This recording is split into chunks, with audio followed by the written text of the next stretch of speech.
practicing gastroenterologist from Ahilya Maharashtra.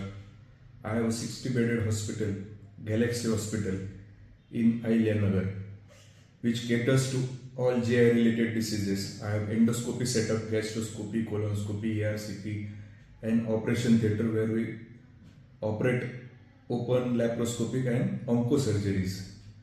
I wanted to start anorectal department in my hospital.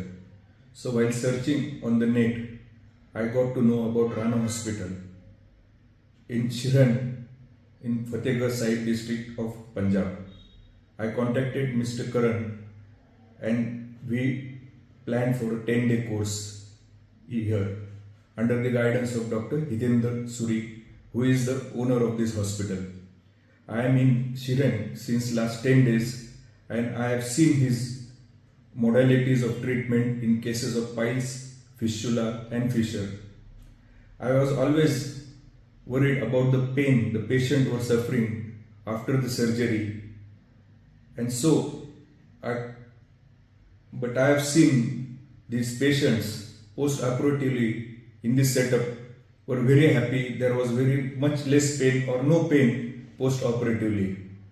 So the techniques which Dr. Hitendra Suri uses are very useful for the patient.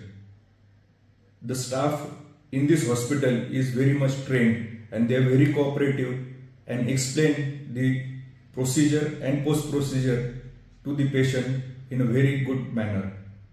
I am happy that I came to this center for the training and knowing the modalities of treatment of piles, fissure and fistula. As the tagline of this hospital goes, come with piles and go with smiles, is very much applicable to the center. I would definitely recommend patients for the treatment of piles, fissure and fistula to come to this hospital and have smiles while going to your home.